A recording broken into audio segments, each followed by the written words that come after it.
She messaged me late at night, the glow of my phone breaking the darkness of the room. Her text was short, almost casual, yet it carried the weight of a final blow. I think we should end things. For months, I had noticed a gap widening between us. The distant tone, the half-hearted replies, the excuses that never added up.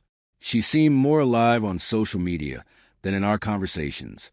But still, seeing those words on my screen, sharp and unfeeling, struck me differently. It wasn't sorrow or heartbreak that washed over me. It was a strange sense of release. Without hesitation, I typed back, "I agree." I pictured her expression as she read it. She probably thought I would plead, demand an explanation, or beg her to stay. That had always been her way, dangling her affection like a prize, keeping me on edge, afraid of losing her. But this time, I refused to play the part she had written for me. My response was calm, almost indifferent. And in those 2 words, I felt a surge of freedom I hadn't tasted in years. A few minutes later, my phone buzzed again.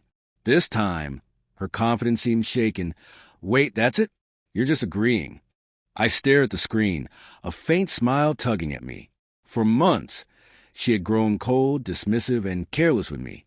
Yet now, when I didn't fight to keep her, she looked unsettled. That said everything I needed to know. I set the phone down and let my mind wander back over the last 2 years, the endless nights waiting for her to come home, the excuses about being too busy to call, the way she brushed aside my concerns like they were meaningless. Deep down, I had known her heart had already drifted, maybe even into someone else's arms. But I had stayed, believing love meant holding on, even when it bled me dry. Now, with that one text, I realized love also meant knowing when to release it.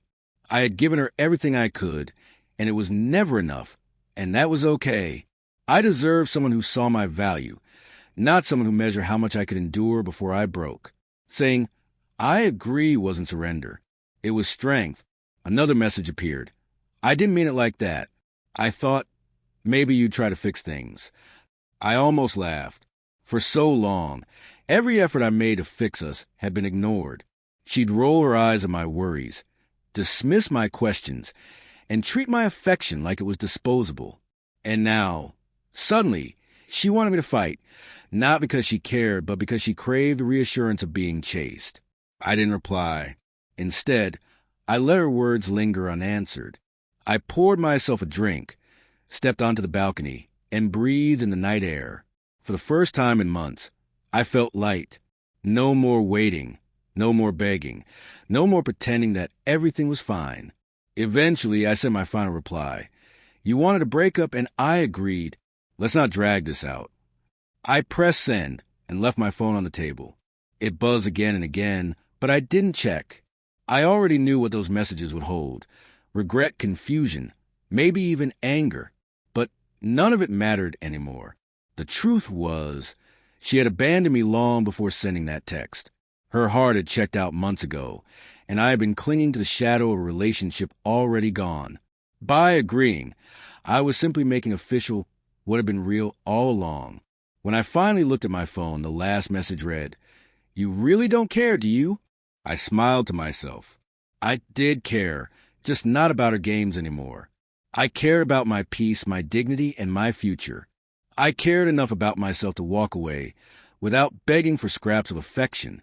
That night, I slept better than I had in months. No arguments, no waiting for texts that never came, no overthinking, just silence, calm, and the comfort of being free. The next morning, I blocked her number, deleted the old conversations, and brewed my coffee with a quiet sense of triumph. She thought leaving would shatter me, but instead, I showed her a strength she never expected. Sometimes the best revenge isn't anger, or even moving on quickly. It's proving they never had as much control over you as they believed. And when she typed those words, "I think we should break up," my simple "I agree" was the moment I took back all the control she thought was hers. Weeks later, she appeared at my door, eyes red, voice trembling. She admitted she had made a mistake, that she missed me, that no one else treated her the way I had. For a moment, I just let her words hang in the air. Months ago, I would have clung to them, but now they were hollow. I smiled softly and said, You were right the first time. We were never meant to be. Then I closed the door, leaving her stunned in silence. Inside, my heart felt lighter than ever. She believed ending things would break me. But instead, my quiet "I agree" and my refusal to take her back showed the truth. I wasn't weaker without her. I was stronger. And sometimes the sweetest victory isn't winning someone back. It's realizing you never needed them in the first place.